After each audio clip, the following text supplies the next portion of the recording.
चलिए अब हम इसका टेक्निकल पोर्शन डिस्कस करने जा रहे हैं पार्ट 2 के अंदर। Be careful. आपने देखा 2 कमोडिटीज के केस में कंज्यूमर इक्विलिब्रियम में होगा when mu of x by price of x is equals to mu of y divided by price of y। इसका मतलब क्या होता है mu of x by price of x का? इससे निकल कर क्या आता है? क्या समझू मैं mu of x by price of x? आइए डिस्कस करते हैं। सपोज आपने प्राइस पे किया 5 रुपए और 5 रुपए पे कर आपको जो सेटिस्फेक्शन मिली वो 10 यूटिल्स की मिली। 5 रुपए पे किए और 5 रुपए पे करके आपको 10 यूटिल्स की सेटिस्फेक्शन मिली। तो 1 रुपए पे करके कितने की सेटिस्फेक्शन आपको मिल रही है? 5 रुपए पे करके अगर 10 यूटिल की सेटिस्फेक्शन मिल रही है, 5 रुपए में 10 यूटिल, तो 1 रुपए में 2 यूटिल। फ्रॉम 1 रुपी हमें जो सेटिस्फेक्शन मिल रही है वो कितनी मिल रही है?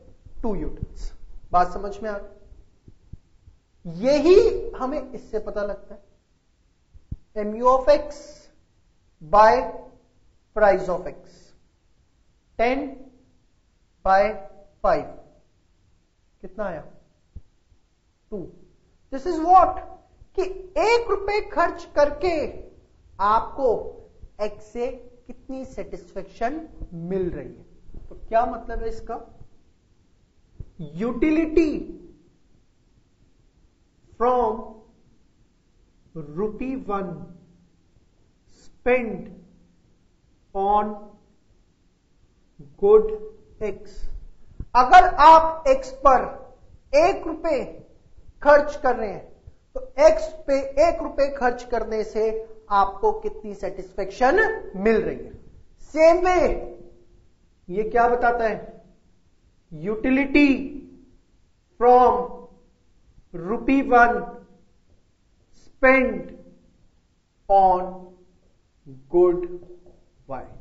अगर गुड Y पर आप 1 रुपए खर्च कर रहे हैं तो आपको कितने की सेटिस्फेक्शन मिल रही है। और ये क्या बता रहा है? अगर गुड X पर आप 1 रुपए खर्च कर रहे हैं तो आपको कितनी सेटिस्फेक्शन मिल रही है। तो होपफुली सबसे पहले आपको इसका मतलब समझ में आया कि mu of x by price of x का क्या मतलब है। अब हमारे पास ये सिचुएशन है कि mu x by price of x ज्यादा है mu of y by price of y से। क्या मतलब है इसका? कि 1 रुपए खर्च करके जितनी गुड x से सेटिस्फेक्शन मिल रही है वो कंपैरेटिवली ज्यादा है एज कंपेयर टू 1 रुपए खर्च करके जो सेटिस्फेक्शन मिल रही है गुड y से। Utility from ₹1 spent on good X is more than utility from ₹1 spent on good Y। 1 रुपए खर्च करके गुड एक्स से जितनी सेटिस्फेक्शन मिल रही है वो कंपैरेटिवली ज्यादा है as compare to utility of ₹1 spend on good Y। अब अगर क्योंकि उसे एक्स से सेटिस्फेक्शन ज्यादा मिल रही है वो एक्स की कंजम्पशन बढ़ाएगा या कम करेगा? भाई एक्स से सेटिस्फेक्शन ज्यादा मिल रही है ना, तो वो उसकी सेटिस्फेक्शन बढ़ाएगा। कॉन्सिक्वेंटली